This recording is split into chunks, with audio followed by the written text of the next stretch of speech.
fatherless atau hilangnya sosok ayah, figur ayah ini bukan hanya anak yang memang misalnya ayahnya sudah meninggal dunia atau sudah tidak ada.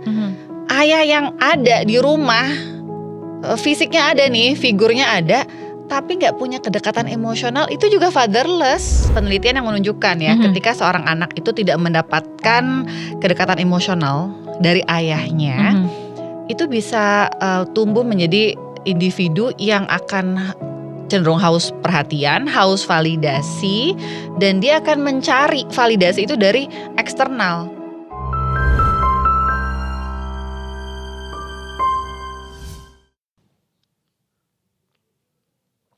Dok, Yes. kali ini kita ngomong parenting. Kalau kita bicara parenting itu kan biasanya kan bapak dan ibu.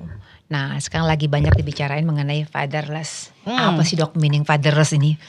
Nah, ini memang topik yang lagi Iya hot topic ya, bisa dibilang ya, Heeh. ketika banyak fenomena sekarang dan orang makin menyoroti ya peran ayah. Ya. Karena kan memang ada data tuh. Ada data yang pernah di-publish ya, Ya. bahwa di Indonesia ini termasuk salah satu negara yang peran ayahnya tuh kurang. Jadi Dalam didominasi parenting. sama ibunya ya. Didominasi oleh ibu. Tapi wajar menurut aku dok. Kenapa? Ini menurut aku ya. Kita setiap hari kan oleh namanya zaman dulu nih, ingat ya, udah sekolah gak usah tinggi-tinggi, yang namanya ibu itu, yang namanya perempuan jaga anak Di rumah, di dapur. nyari nafkah itu adalah bapaknya. Ha-ha. Jadi memang lebih sering ya kepada ibunya di rumah dok sebenarnya. Ya, mungkin karena memang budaya patriarki di Indonesia Betul sangat ya. subur ya. Iya. Jadi konsep itu tuh masih sangat-sangat dianut Melekat ya, ya, melekat ya di betul. orang Indonesia. Tapi ternyata peran ayah itu sangat-sangat penting. Makanya kenapa sekarang diangkat isu fatherless ini? Karena banyak sekali penelitian yang menunjukkan ya, ketika seorang anak itu tidak mendapatkan kedekatan emosional dari ayahnya, itu bisa tumbuh menjadi individu yang akan cenderung haus perhatian, haus validasi, dan dia akan mencari validasi itu dari eksternal. Betul. Nah, ini yang saat dewasa nanti bahayanya dia dikasih perhatian dikit, Macam-macam nih. Nah, child grooming. child grooming, Betul. sama orang yang mungkin berniat buruk, Benar, jadi Dok. relasi toksik dan sebagainya. Karena dia nggak dapat itu dari ayahnya. Ayahnya cuma pikir, ya udah, pokoknya papa kerja ya, papa cari uang, Cari nafkah. kamu sekolah yang benar. Jadi urusan pengasuhan anak adalah sama mama aja gitu, sama ibu aja. Padahal ayah tuh juga penting banget untuk punya kedekatan emosional sama anak. Tapi saya setuju dok. Jadi kalau kita lihat sekolah sekarang ya dok, yang muncul di beberapa sekolah, sebagian sekolah swasta umumnya, itu namanya ada Parents Day. Jadi kalau misalnya kalau kita ada baca rapor sekolahnya anak, rapotnya sekolah itu, dia baca oh anaknya ini, dia nggak mau kalau ibunya doang. Jadi Harus dua-duanya. Harus dua-duanya. Jadi yang Bagus. membaca result reportnya anak itu adalah orang tua, itu adalah bapak dan ibu. Bahkan lagi happening sekarang dok. Iya, Ya. yang ngambil rapor. Ngambil Itu rapor tuh. kemarin tuh driver saya minta Beneran? izin. Oh, beneran? Bu, saya mau ambil rapor anak saya. Loh, kenapa bukan ibunya gitu kan? Biasanya Bener kan kan, gitu Dok? ya. Nah. Soalnya wajib bapak-bapak. Betul. Tapi saya setuju sih dok. Seru Artinya sih itu. harus ada komunikasi antara bapak dan ibu. Biasanya kan bapak udah mama aja deh. Kan mama yang lebih tahu. Udah mama yang lebih tahu dan lebih detail. Papa udah nanti kasih resultnya aja. Padahal kan tidak ya dok ya. Iya. Supaya tahu proses anaknya bertumbuh. Proses anak waktu dalam sekolah seperti apa. Jangan sampai dokter dia bilang kalau nanti dia waktu dewasa, ya itu tadi dia butuh perhatian dari lawan jenisnya. Iya. Tuh. Dan yang gini nih, yang orang perlu tahu ya, fatherless atau hilangnya sosok ayah, figur ayah ini bukan hanya anak yang memang misalnya ayahnya sudah meninggal dunia atau sudah tidak ada. Ayah yang ada di rumah, fisiknya ada nih, figurnya ada, tapi nggak punya kedekatan emosional, itu juga fatherless. Oh, jadi bukan berarti memang tidak ada fisik, tapi fisiknya ada, tapi kurang perhatian juga termasuk fatherless. Iya, jadi misalnya ayah ya sibuk kerja nih, Iya, iya. pulang ke rumah udah capek, ya nggak ada momen-momen kedekatan ngobrol terbuka gitu ya. Terus mungkin kalaupun ada, tapi tidak bicara perasaan. Iya. Karena mungkin bapak-bapak banyak kan bicara logika ya. Tapi saya setuju dengan Dokter Vivi. Jadi mungkin para ibu, bapak atau parents di luar sana mungkin dibiasakan dan diusahakan kalau kita membahas soal anak lebih tadi masalah tadi Dokter Fitri bilang untuk emosional mereka nanti ke depan bahwa harus ikut antara bahasa bapak dan ibu, bukan hanya ibu aja. Jadi yang namanya bapak tidak hanya untuk cari nafkah di luar, tapi ikut terlibat bagaimana proses yang namanya anak tumbuh kembang. Ya dok ya. Betul banget. Masalahnya gini ya, bahkan di kondisi yang sangat-sangat ekstrim ya. Sampai ada beberapa case di mana ya mereka mengalami depresi, mengalami anxiety atau masalah-masalah dengan kepribadiannya ya, dengan mentalnya. Itu karena nggak adanya sosok ayah dalam hidup dia. Tidak ada dalam artian tidak berperan secara emosional. Jadi ada nih beberapa case yang bahkan dia nggak mau nyebut ayah atau papa gitu, dia sebutnya suami ibu aku. Really dok? Really? True. Sampai segitunya? Sampai segitunya. Karena tidak pernah dia dapat nggak sudi untuk menyebut itu that's my father, nggak.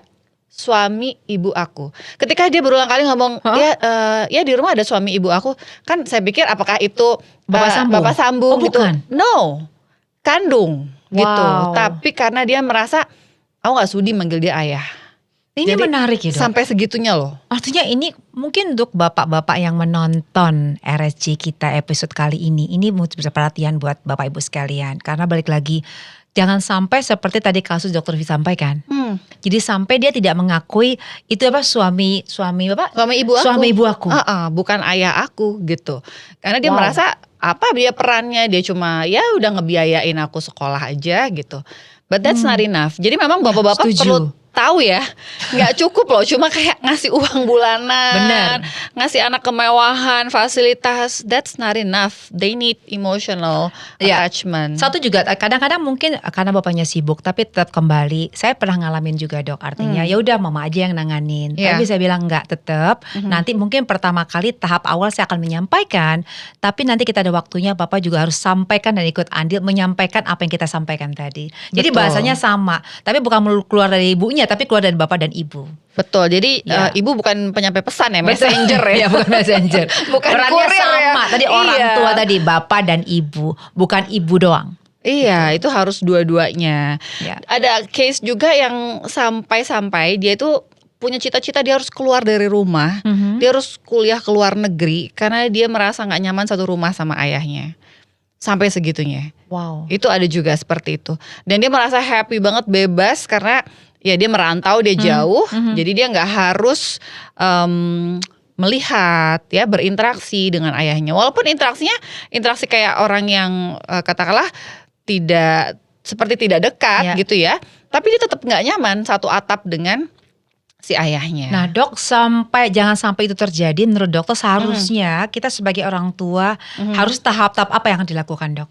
Ya tentunya seiring tumbuh kembang anak ya, dari mulai lahir sampai dia dewasa, itu ayah tuh harus berperan. Jadi nggak bisa cuma si ibu aja nih, bapak cari nafkah gitu ya. Iya, bapak cari nafkah, tapi ikut terlibat bersama-sama. Iya, mulai dari bayi, dari lahir ya, dari bayi, kemudian balita, terus sekolah gitu sampai remaja. Jadi bapak perlu tahu banget bagaimana perkembangan emosional si anak. Dan anak-anak yang sosok ayahnya ini hadir gitu ya, dia bisa dekat sama ayahnya, terbuka sama ayahnya, dan ayahnya itu bisa dibilang ditakuti sama orang luar, itu terhindar dari child grooming atau kekerasan seksual. Statement ini bagus sekali. Saya juga dengan satu kontennya Dr. Vivi. Jadi untuk menghindari child grooming, peran orang yang namanya ayah itu nomor 1.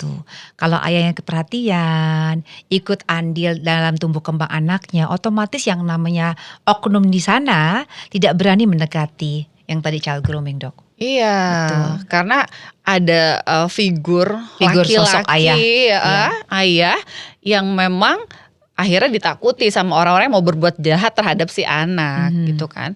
Jadi memang dampaknya nggak hanya pada masa kanak-kanak nih, kanak-kanak remaja, sampai dewasa juga. Kayak tadi ya, misalnya udah dewasa tuh kok nyarinya misalnya nih kalau anak zaman sekarang bilangnya, kalau kita istilah yang formalnya katakanlah fatherless. Kalau anak zaman sekarang bilangnya daddy issue. Keren dok, daddy issue daddy issue. Jadi mereka misalnya mencari prianya yang jauh lebih tua, terus kemudian somehow mereka tuh nggak logis, nggak rasional, bahkan rela jadi tanda kutip simpenan. Walaupun si pria ini udah punya istri sah misalnya gitu ya. Karena mereka punya daddy issue ini. Karena dapat perhatian, dapat kasih sayang yang dia nggak dapetin dari ayahnya. Ini menarik ya yang disampaikan Dokter Vivi. Jadi kita sebagai orang tua menjadi perhatian. Nanti Dokter Vivi bilang di kasus pertama akhirnya daddy issue. Dia mencari sosok ayah yang tidak didapatkan tiap hari di rumah. Ini menjadi perhatian kita. Satu. Kedua, jangan sampai juga menjadi kasus yang tadi kita sampaikan child grooming. Karena dia lalu melihat sosok ayah yang mungkin tidak dia temui dia tiap hari di rumah. Iya, Ya, jadi betul. ayah jangan sibuk cari uang aja. Boleh, itu harus dong, itu harus. Tetap ya, itu Ya. kewajiban utama. Ya. Tapi tetap terlibatlah di Ya. dalam proses parenting. Ya. Ya, karena nggak bisa cuma bagi-bagi tugas Ya. porsi 50% gitu ya. Ya. Tapi memang harus bareng-bareng Ya. sih along the way gitu, dari bayi terus sampai Ya. dia dewasa. Saya setuju dengan Dokter Vivi, tapi mungkin tips dari saya nih Dok ya. Jadi pertama, kita tahu kadang-kadang kan memang kalau orang tua itu kan ini masalah timing Dok. Dia kan dari pagi pulang malam cari nafkah. Tapi sebenarnya kan ada weekend. Ya, Yes. ada kalanya waktunya tidak selalu sibuk tiap hari. Gunakan mungkin tetap memang kalau memang dari awal dekatnya dari ibunya nggak apa-apa. Tapi siapkan waktu mungkin dalam seminggu sekali ada waktu bersama dengan anak. Artinya saya dengerin dari mama kamu ini gimana nih. Jadi tetap butuh perhatian dari orang tua, bapak ibunya tetap dapat. Ketiga, kalau memang nggak biasakan ya mungkin tadi kan di rumah gitu ya. Ada waktunya adalah berkumpul liburan bersama dengan orang tua bapak dan ibu. Jadi bukan hanya ibu aja. Iya, komplit Jadi komplit. ya. Jadi mungkin makan malam, makan keluarga bersama atau siang. Yang penting ada acara bersama yang namanya keluarga kecil, bapak, ibu dan anak. Bukan ibu dan anak tapi bapak, ibu dan anak. Yang lengkap ya. Yang Dan lengkap. memang kalau secara quantity, secara jumlah Ya. waktu itu memang ayahnya sibuk gitu ya. Ya. Bisa dikejar tadi dengan quality Betul. time tentunya. Bahkan ada juga case ya, dia bapaknya nggak kerja nih, menganggur di rumah. Dibalik ya. Terbalik, ibunya yang kerja, sama anaknya juga benci juga, Iya, nggak ada sosok ayah gitu. Jadi motherless ya, bukan fatherless ya Dok? dia tetap fatherless. Oh itu fatherless? Karena dia merasa kok laki-laki sosoknya kayak gini sih, tetap fatherless. Oh gitu Dok. Karena di I thought motherless enggak? Enggak, karena dia merasa gila ya, ibu gue capek-capek loh, Oh. udah ngurus rumah, ngerawat anak-anak, harus cari duit juga. Ini kerjanya apa? Ada yang kayak gitu, itu juga fatherless. Oh gitu. Gitu. Jadi memang quality time itu sangat Sama penting. emosi ya Dok. Jadi menjaga Kedekatan emosional. kedekatan emosional. Jadi bukan hanya masalah fisik ada, tapi kedekatan emosional sebagai orang tua itu adalah bapak dan ibu, bukan hanya ibu saja. Iya, jadi anak juga perlu bisa merasa ya bahwa Iya. si ayah bisa provide nih gitu Iya. untuk keluarga, mengambil peran sebagai seorang kepala rumah tangga, kepala keluarga. Ya. Oke, jadi mungkin Dokter V dan saya menyarankan orang tua, parent, bapak dan ibu wajib nonton episode kali ini. Jadi ada fatherless, itu bukan hanya fisik ada di rumah, tapi ikut yang namanya secara emosional. Yes, jadi tonton berdua ya sama pasangan. Iya. Buat yang nontonnya sendiri nih, ibu-ibu Iya. tolong di-share lagi terus nonton berdua. Iya. Diulang lagi nontonnya biar berdua Ya, sama pasangan. ini saatnya forward and sharing sama bapak-bapak. Jadi ibu-ibu yang nonton, jangan lupa ajak bapaknya nonton di episode kali ini Relung Suara Jiwa. Semoga bermanfaat ya. Bye.